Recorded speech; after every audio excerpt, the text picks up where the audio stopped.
말씀을 근거로 한번 따라해 주시기 바랍니다. 하나님의 축복은 어떻게 오는가?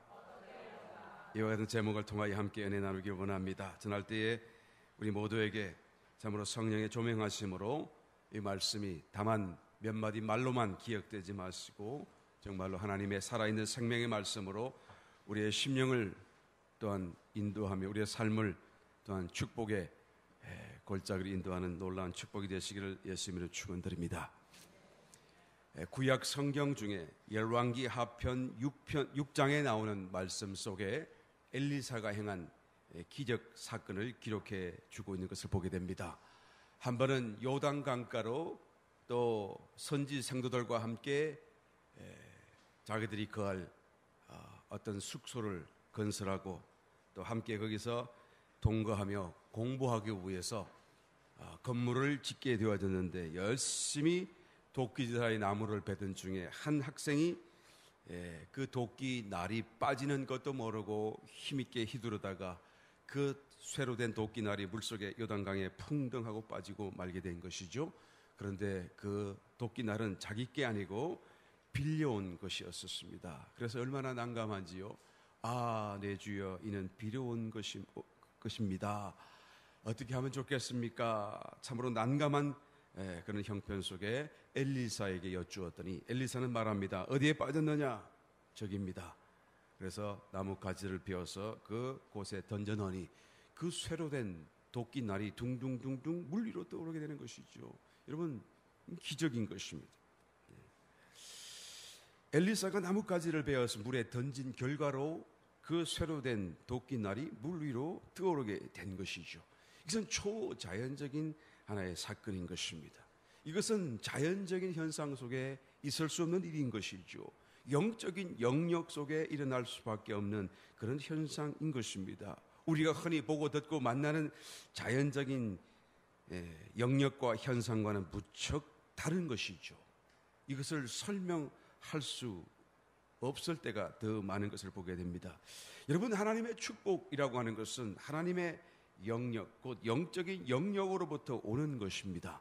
자연적인 현상, 그런 것으로 이해하기는 설명할 수 없는 독특한 길이 있고 방법이 있다라는 것을 우리는 말할 수밖에 없는 것이죠. 본문에 나타나는 혈루증 여인이 받은 응답도 그와 마찬가지인 것입니다. 매우 독특합니다. 이것은 기적이고 우리가 만나는 자연적인 현상이 아닌 것을 성경은 분명하게 말씀해 주고 있더라라는 것이죠. 그 중에서도 오늘 본문에 나타나는 이 12회를 혈루증으로 앓았던 여인이 받은 응답과 축복이라고 하는 것은 매우 독특한 하나의 현상이었는데 왜 그랬었습니까? 오히려 주님이 그 축복을 받게 된 사람을 찾으셔야만 했더라라는 것이죠. 누가 내 옷에 손을 대었느냐라고 묻는 것이죠.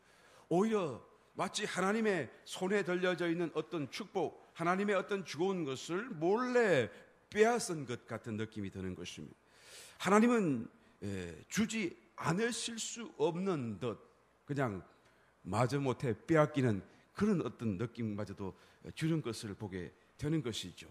여러분, 하나님은 축복하기를 원하시는 하나님이시길 믿으시면 아멘 하시기 바랍니다. 하나님은 이런 사람들에게 더 기쁨으로 축복하실 것임에 틀림없습니다만은, 그러나 문제는 여러분, 이 여인이 얻게 된 그 응답을 굳이 우리에게 말씀하시고 굳이 우리에게 주님께서는 그 여인을 그 무리들 가운데 불러내시고 또 축복하시면서 그가 행한 일들을 성경에까지 기록하게 하신 그 이유가 무엇일까라는 것을 우리는 이해해내야 되는 것이죠. 바로 하나님의 축복을 받는 방법을 배우라라는 것입니다. 물론 여러분, 정욕을 위하여 잘못 구하는 것이라고 한다면 처음부터 결단코 안 될 것입니다. 그러나 그런 것이 아님에도 불구하고 성도가 마땅히 받아야 할 축복을 받지 못하고 산다면, 성도가 마땅히 받아야 할 기도의 응답을 얻지 못하고 산다고 한다면, 뭔가 내가 기도하는 방법에 있어서, 내가 뭔가 주님께 간구하는 방법에 있어서, 또 뭔가 내가 하나님이 주시는 축복에 대한 잘못된 오해로 인하여 받지 못하고 있지 않은가라는 것을 우리는 이 놀라운 기적 사건을 통해서 다시 한 번 더 되새겨 볼 수밖에 없더라라는 것입니다. 바로 저와 여러분들이 다시 하나님의 축복을 결단코 받게 되는 모든 기도와 또한 모든 신앙적인 여정 속에서 하나님의 응답을 꼭 받고 축복을 꼭 받는 저와 여러분 다 되시기를 예수님 이름으로 축원드립니다. 하나님의 축복은 과연 어떻게 오는 것입니까? 첫 번째, 하나님의 축복을 받아야겠다는 소원이 있는 자를 하나님은 또한 축복하시는 것을 보게 되는 것이죠. 봉독에 드린 우리 28절 말씀 속에 이는 내가 그의 옷에만 손을 대어도 구원을 얻으리라 함이러라. 이 여인의 마음속에 이제는 예수님의 모습을 상상해 보게 되는 것이죠. 그리고는 뒤로 돌아가서 그의 옷을 만지는 것을 상상하는 것이죠. 그리고 옷에 내가 손을 대는 그 순간 나의 이 혈루 고는이 말라져 버리고 이 세상 모든 의원이 고칠 수 없었던 이 불치의 병이 순식간에 고침받게 될 것을 그 마음속에 소원하고 마음속에 분명한 그림으로 그리게 되었더라라는 것을 말씀해주고 있는 것입니다. 여러분, 하나님은 저와 여러분 모두가 절대적으로 잘 되기만을 원하신다는 것을 믿고 계십니까? 정말로 믿고 있는가라는 것은 중대한 여러분 우리의 신앙의 문제에 있어서 하나의 사건이 아닐 수가 없는 것입니다. 의외로 많은 사람들이, 많은 성도가 이 부분에 있어서 분명하지 않은 것을 우리가 종종 만나는 것입니다. 그냥 일반적인 그런 시간 속에 있어서는 내가 분명히 믿습니다라고 생각했다가도 내가 어려움을 당하고 환난을 당하고 참으로 큰 어떤 고통 속에 빠져들 때 하나님은 나를 사랑하시는가? 과연 하나님은 내가 잘 되기를 원하시는가? 아니, 한 걸음 더 나가서 하나님은 살아계시긴 하나? 정말로 살아계신가? 라고까지 하나님의 하나님 되심을 의심하는 것을 우리가 종종 보기 때문이다라는 것이죠. 그러나 여러분, 그것은 원수가 가져다는 속삭임인 것을 우리는 깨달아야 되는 거예요. 우리는 어떠한 상황과 형편 속에 있을지라도 하나님에 대한 사랑을 의심해서는 안 돼요. 나만 손해예요. 믿습니까? 하나님을 믿어도 완전하게 믿어야 되고 하나님을 신뢰해도 또한 절대적으로 신뢰할 때에 비로소 내가 구원을 얻고 비로소 하나님의 도움을 얻을 수 있기 때문이다라는 것이죠. 여러분, 하나님은 절대적으로 우리가 잘 되기만을 원하십니다. 예레미야서 29장 11절 말씀해 보니 나 여호와가 말하노라 너희를 향한 나의 생각은 내가 하나니 재앙이 아니요 곧 평안이요 너의 장래에 소망을 주려 하는 생각이라. 평안과 소망을 주길 원한다는 거예요. 너희는 내게와 부르짖으라. 내가 기도하면 내가 들을 것이고 너희가 전심으로 나를 찾고 찾으면 내가 너희를 만날 것이다. 요한 3서 1장 2절 사랑하는 자여 내 영혼이 잘됨 같이 범사가 잘되고 강건하기를 내가 간구하노라. 그러므로 나의 영이 잘되고 또 나의 혼이 잘되고 그러므로 나의 범사도 잘되고 또 내 모든 육신조차도 강건하게 되기를, 완전한 구원과 전인적인 구원이 일어나기를 하나님도 또한 원하신다라는 것을 우리는 성경 속에서 누누이 점검하는 것을 보게 되는 것입니다. 한 번은 예수님께서 갈릴리 지역으로 사역을 하시는 중에 지나가시게 되었습니다. 한 문둥병자가 주님 앞에 달려 찾아 나왔어요. 본래 문둥병자는 멀리서 숨어 있어야 되잖아요. 그런데 이 문둥병자는 죽을 각오로 주님 앞에 나왔어요. 내가 맞으면 맞으리라, 죽으면 죽으리라, 돌에 맞아서 내가 쓰러지면 죽으리라, 내가 문둥병으로 사는 것이나 돌에 맞아 죽는 것이나 뭐가 다를 것이 있겠는가. 그러나 한 가지 소망이 있다고 한다면 저분, 예수라고 하는 저분은 나를 고칠 수 있는 것 아닌가. 그래서 예수님 앞에 뛰어달려 나와 그 앞에 무릎을 꿇고 절을 하면서 주님 앞에 고백합니다. 주여, 당신이 원하시면 저를 깨끗게 하실 수 있나이다. 여러분, 이 문둥병자의 고백은 정말 사생결단 필사의 각오로 주님 앞에 나왔지만 정말 주님이시고 주님이 능력자시고 주님이 내 병도 또 어떠한 병도 고칠 수 있다라는 그 능력적인 면에서는 의심의 여지가 없었지만 문제는 과연 이 예수라고 하는 분이 나의 병도 고쳐주실는지 확신이 들지 않았던 것이죠. 왜요? 나는 주님을 만난 적이 없기 때문에. 왜요? 나는 주님을 위하여 어떤 일도 한 일이 없기 때문에. 그러므로 고백합니다. 당신이 원하시면, 나는 원하는데 당신이 원하시면 나를 깨끗게 하여 주옵소서라고 말하는 거예요. 그럴 때 예수님이 뭐라고 대답합니까? 성경 기록하기를 예수께서 민망히 여기사 저에게 손을 내밀어 대시며. 여러분, 문둥병자의 손을 대면 자기도 문둥병이 옮겨올 수 있잖아요. 예. 멀리서 손을 감추고 말로만 해도 될 거를, 그죠? 손을 대시기까지. 왜 대셨어요? 너무 불쌍한 거예요. 예. 마음이 그냥 연민의 정이 넘쳐나서 정말 끌어안고 싶은 거예요. 그래서 일부러 손을 대시면서 말하는 것이죠. 예. 성경 기록합니다. 예수께서 민망히 여기사, 이 긍휼히 여겼다는 말씀. 예. 이것은 둘째 아들이 아버지의 재산을 허랑방탕 다 써버리고, 그리고 먹을 것이 없어서 아버지 집으로 돌아올 때에 성경에 기록하지 않아요? 멀리서 아직도 저와 나의 상거가 아직도 먼데 아들을 보고 저를 보고 척언이 여기사. 그죠? 그 척언이 여기는 것과 똑같은 단어예요. 예수님께서 이제는 탕자의 모습으로 척언이 여기는 거예요. 그러면서 그 병과 그 마음에 있는 모든 또한 눌림과 아픔과 상처를 다 끌어안고 그를 고쳐주기를 원하시는 것이죠. 그리고는 손을 대시면서 가라사대 나는 네가 원하는 것보다 내가 더 원한다. 내가 원하노니 깨끗함을 받으라. 그 말씀과 더불어 이 문둥병이 씻은 듯이 사라져버리고 나음을 입었다라는 것을 성경 기록해주고 있는 것입니다. 하나님은 우리가 잘 되기를 원해요. 할렐루야.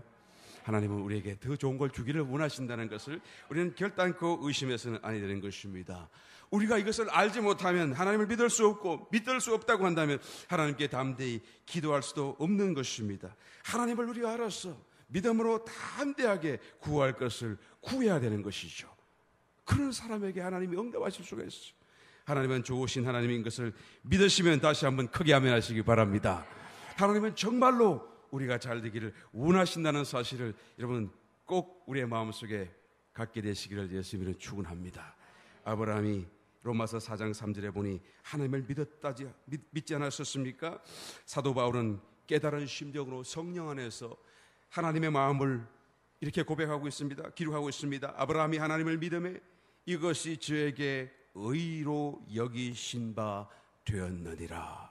그렇죠? 아브라함이 하나님을 믿음에 믿을 수 없는 상황 속에서 모든 것이 절망이고 믿을 어떤 근거가 사라져버린 그런 상황 속에서조차도 그가 하나님을 믿었기 때문에 하나님은 그것을 아브라함의 의로 여기신 거예요. 이 의로 여기신 그 의가 있기 때문에 하나님은 그에게 응답할 수 있는 근거가 가지게 돼요. 하나님은 그를 축복할 수 있는 근거를 갖게 된 것이죠. 이 의는 물론 불완전한 의예요. 이 의는 완전한 의가 아닙니다. 이 의로는 자신을 구원할 수 없고 이 의로는 하나님 앞에 인정될 수 없는 의겠지만, 그러나 그가 하나님을 믿었더니 그 믿음을 하나님은 축복의 근거로 삼으셨다 그 말이에요. Righteousness, right standing with God 그 말이에요. 하나님 앞에서 올바르게 섰다 그 말. 하나님과 함께 관계 속에서 올바르게 섰다 그 말이죠. 그러므로 하나님은 그 믿음을 따라 축복할 근거를 가지시는 것입니다. 여러분, 많은 성도가 구원을 받았어도 또 영어로는 문제가 없어도 그의 생각의 영역 안에서 right standing with God 하지 못하는 사람이 얼마나 많은지 몰라요. 잘못된 생각 속에 하나님의 축복을 스스로 가로막습니다. 하나님의 응답을 스스로 가로막습니다.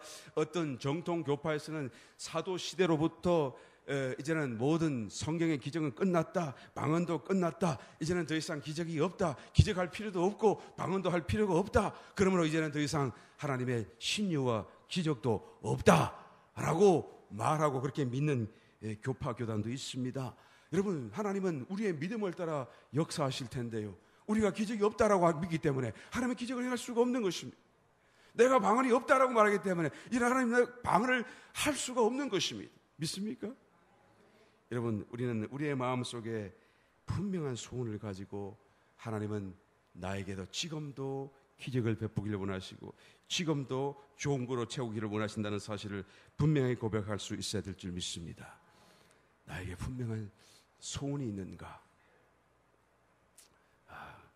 내가 내게 무엇 해주기를 원하느냐라고 물었을 때 하나님 이거요 라고 단박에 대답할 수 있는 분명한 소원이 내게 있는 것인가? 라는 것을 우리는 먼저 응답을 생각하기 전에 우리는 살펴보아야 될 것입니다. 자나 깨나 또 앉으나 서나 내 마음속에 분명한 마음의 소원을 가진 그 사람에게는 하나님은 주지 아니할 수 없는 하나님의 축복으로 그를 찾아오게 될 줄 믿습니다. 두 번째로 하나님의 축복은 어떻게 오는 것입니까? 나의 소원대로 또한 축복해 주실 것을 입으로 시인해야 되는 것입니다. 27절 본과 같이 말씀으로 돌아갑니다. 예수의 소문을 듣고 무리 가운데 섞여 뒤로 와서 그의 옷에 손을 대었다라고 말하죠. 이 여인이 예수님의 그런 옷에 손을 대었다라고 하는 이 사건은 주님을 직접적으로 접촉했다라는 것을 말해주고 있는 것이죠. 오늘날 주님은 우리가 천상에 계시고 내 마음속에 와 계시는데 내가 어떻게 주님과 접촉할 수 있나요? 주님과 접촉할 수 있는 또 다른 길은 내가 입으로 시인하는 것입니다. 곧 말씀이신 주님이 내 영으로부터 내가 시인하는 그 말씀을 따라서 내 혼의 영역으로 내 생각을 지나시고 내 육체 또한 내 성대 목소리의 떨림으로 또한 나의 모든 육체와 존재까지 전달되고 접촉되어지기 때문이다라는 것이죠. 우리가 입으로 주의 말씀을 시인하고 아멘하고 또 주님의 주신 축복을 아멘하고 또한 내가 고백하고 시인할 때마다 우리는 말씀이신 주님, 영이신 주님을 내 육신이 지금 떨림 가운데 접촉하는 거예요. 믿으시면 아멘. 예. 만약 반대로 오히려 나는 믿는다라고 마음은 생각하지만 내 입술은 반대로 그것을 말하지 못한다고 한다면, 오히려 반대로 말을 한다고 한다면, 여러분 그것은 주님의 그런 접촉도 일어나지 않을 뿐만 아니라 오히려 주님의 역사를 내가 스스로 방해하는 일이 될 수밖에 없을 것입니다.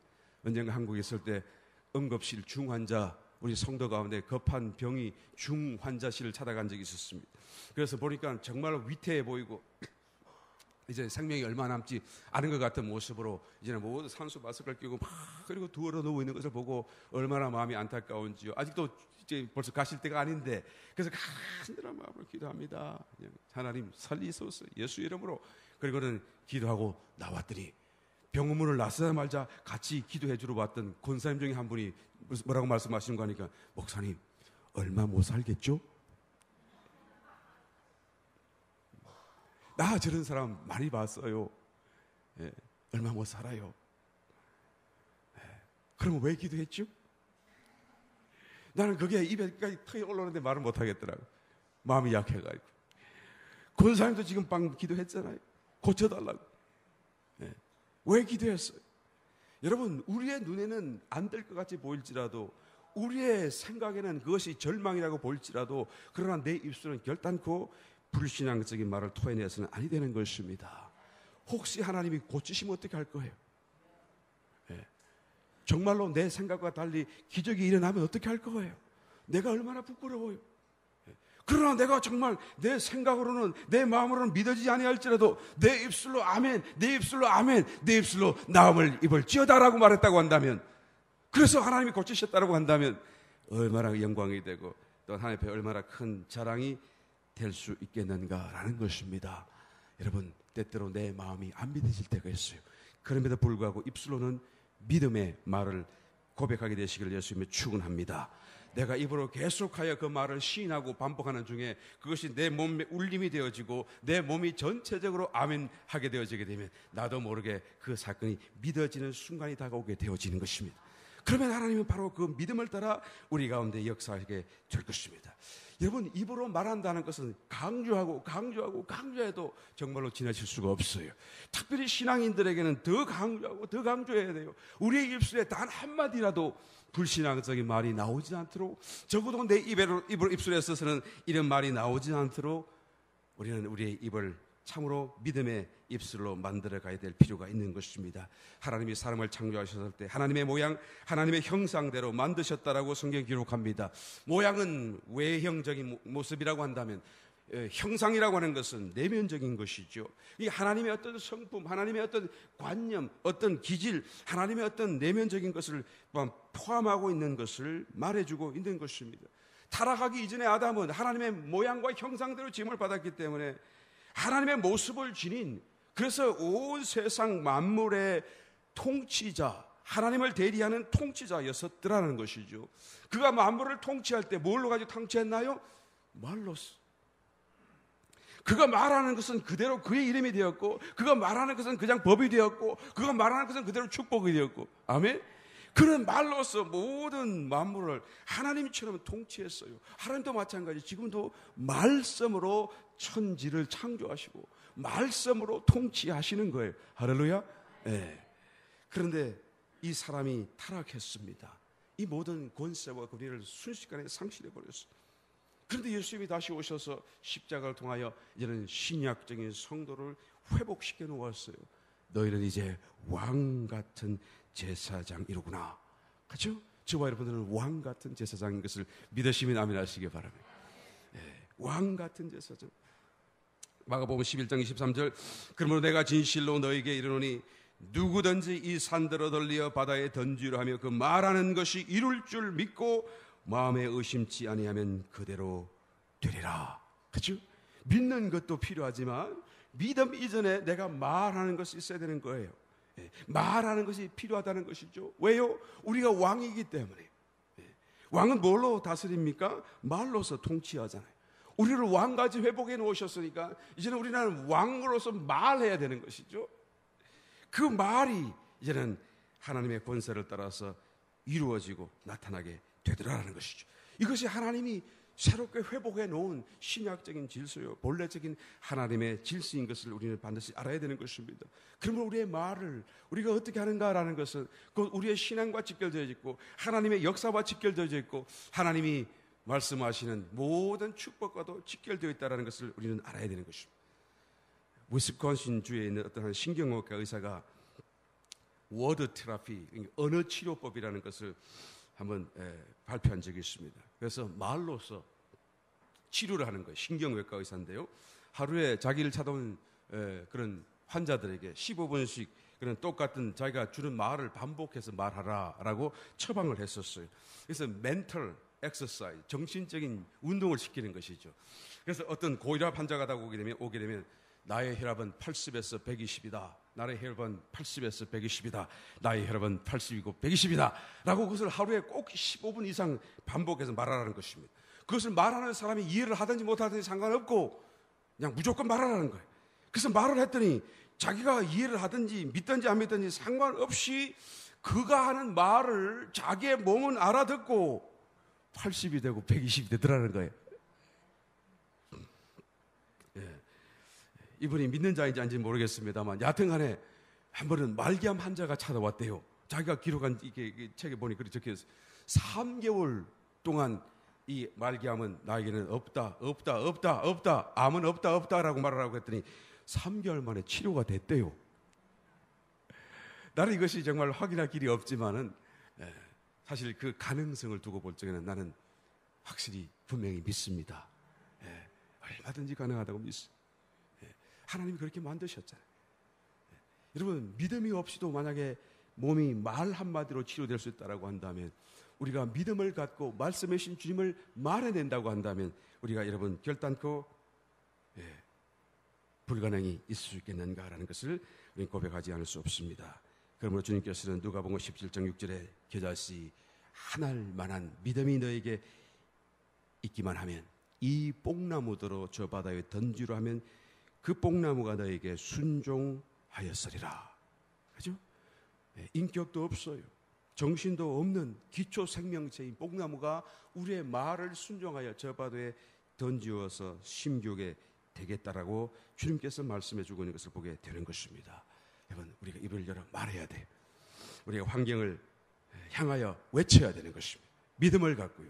우리의 병든 육신을 향하여 우리가 믿음을 갖고 말해야 되는 것입니다. 문제를 말하지 말고 어려움을 말하지 말고 아픔을 말하지 말고 해결을 말하시길 예수님의 축원합니다.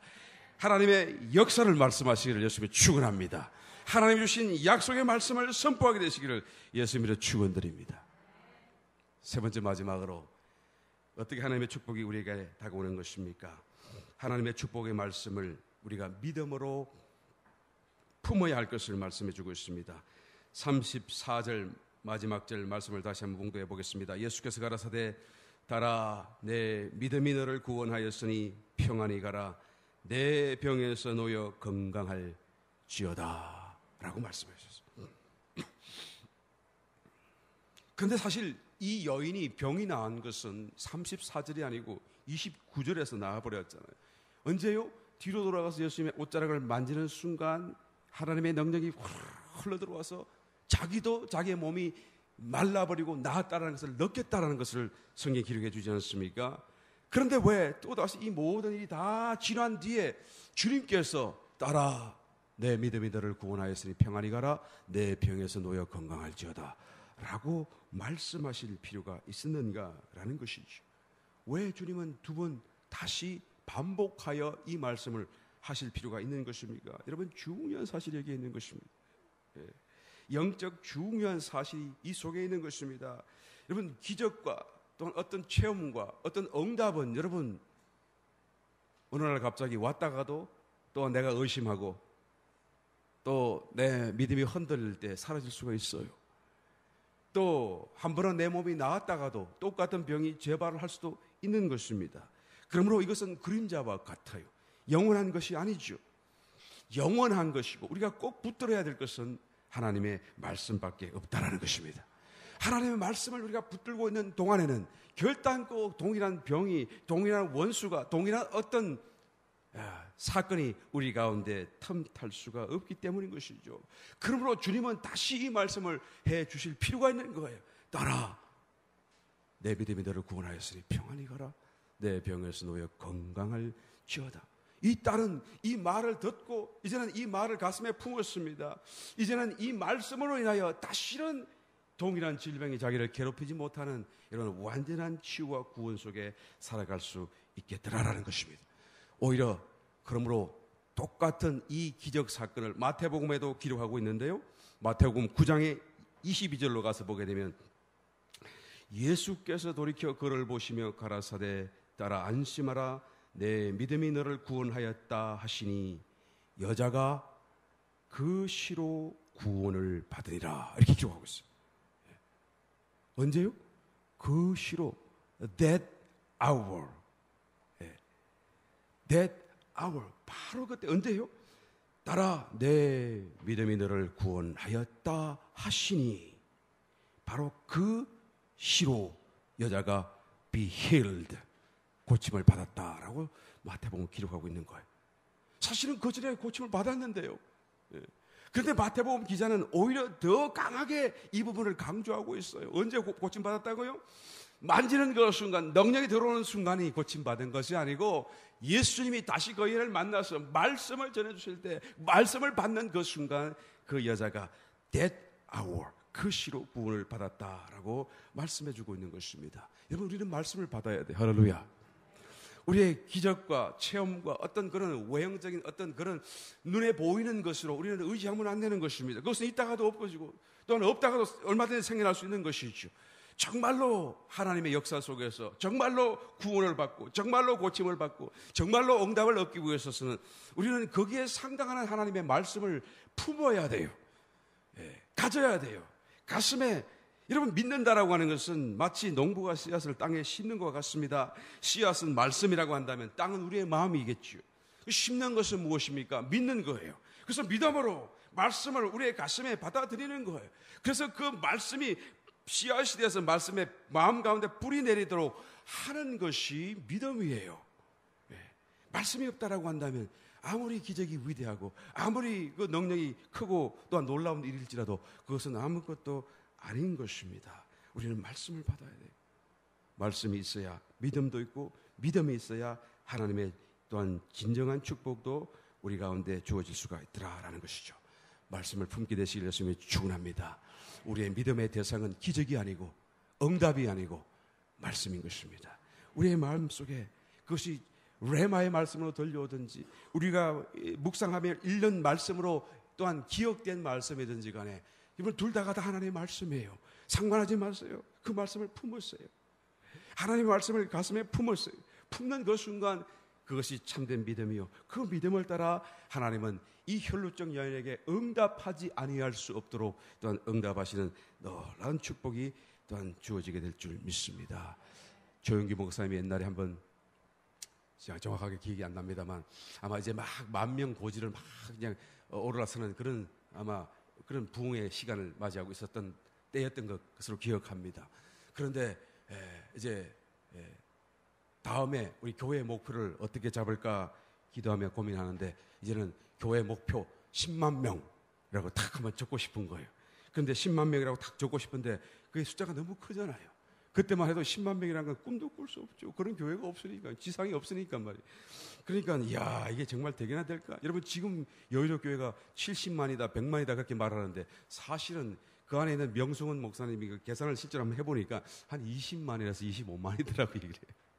그러니까 벌써 뭐 그 정도 되면은 뭐 숫자를 제대로 셀 수가 없다 그 말이에요. 우리 성도님들의 눈에는 1000명만 모여도 이게 2000명인지 3000명인지 몰라요. 어느 교회 가서 몇 명쯤 모입니까 물어봤더니 어떤 사람은 3000명이라 그러고 어떤 면은 뭐 2000명이라 그러고 막 그러는데 그 단위가 눈에 안 들어 계산이 안 될 정도예요. 벌써 1000명만 넘어서도 뭐 그냥 굉장하죠. 근데 10,000명, 근데 10만 명 상상할 수가 없어요. 지금 있는 그 숫자, 그 모임의 반 정도가 모인다고 생각한다는 것은 여러분 엄청난 숫자죠. 그래서 그렇게는 하고는 싶은데 믿음이 안 오는 거예요. 그래서 이것을 어떻게 할까? 쓸까 말까? 옛날에는 그런 게 있었잖아요. 교회 주보 앞에다 올해 목표 10만 명, 올해 목표 뭐 이런 게 있잖아요. 뭐 몇 구역 뭐 이런 식으로. 그런데 한 번은 부흥회를 가셨는데 여기서 기도를 하고 있는데 갑자기 생각 속에 10만 명의 성도가 자기 눈앞에 쫙 보이면서 갑자기 그냥 주여 하고 놀라고 있는데 자기 팔이 쑥 커졌더니 그 10만 명을 이렇게 쑥 자기 가슴에 안는 그런 어떤 환상을 보았다는 거예요. 그 이후로는 이 10만 명이 그냥 마음에 꽉 품어져서 Why not? 그리고 10만 명 발표하고 기도하자. 그게 10만 명이 아니라 지금 몇 명 됐다고요? 20만 명이 되고 모르는 사람은 70만 명, 100만 명이라고 그러는 그 어마어마한 세계적인 교회로 성장했거든요. 간증을 한번 들어본 적이 있습니다. 여러분 품어야 돼요. 품을 때 믿음이 되는 것입니다. 여러분 개척교회를 하면서 어떤 분은 처음부터 교회 목표를 5,000 성도, 500 목장, 50 지교회 목표 이렇게 딱 목표를 세우는 사람을 내가 만난 적이 있었어요. 속으로 야, 참 배포도 크다. 그런데 1년이 지나도 5,000명은 그냥 뭐 안 돼요. 10년이 지나도 절대 안 돼요. 20년이 지나도 절대 안 돼요. 그런데 왜 10년이 지나고 20년이 지나도록 그것이 이루어지지 않았는 것입니까? 그것은 많은 사람들은 그렇게 말합니다. 그것은 목표를 처음부터 너무 크게 잡아서 그래요. 여러분 그렇지 않습니다. 하나님 앞에 뭐가 큰 것이 있을 수 있나요? 하나님이 한다고 한다면 그것이 뭐가 큰 일이겠어요? 5,000명이 아니라 5만 명, 5만 명이 아니라 50만 명도 가능하겠죠. 문제는 여러분 내가 목표를 너무 크게 잡아서 안 되는 것이 아니고 내가 처음부터 믿음을 갖고 잡지 않았기 때문이다라는 것을 우리는 알아야 되는 것이죠. 품어야 돼. 할렐루야. 하나님의 말씀을 꼭 품게 되시는 저와 여러분 되셔서 이와 같이 다시 한 번 더 하나님이 주시지 않고서는 또 안 되는 이 위대한 하나님의 응답을 얻는 저와 여러분 다 되시기를 예수님을 다시 한번 축원드립니다. 말씀을 맺습니다. 우리의 하나님은 지금도 살아계시며 혈루증 여인을 응답하신 주님은 곧 우리의 하나님이시고 또 동일한 원칙과 동일한 긍휼하심을 가지신 살아계신 하나님인 것을 우리가 고백합니다. 내 삶 속에 왜 응답이 오지 않는가, 왜 축복이 없는가라고 오히려 원망할 것이 아니고 이 하나님의 길을 따라서 믿음을 갖고 주님 앞에 나아가시는 저와 여러분 되시고 다시 한 번 더 이 놀라운 응답과 같이 우리의 삶 속에 어떠한 기도의 제목도 마침내 응답받는 위대한 믿음의 사람, 기도의 사람들이 다 되시기를 예수님의 이름으로 다시 한번 축원드립니다.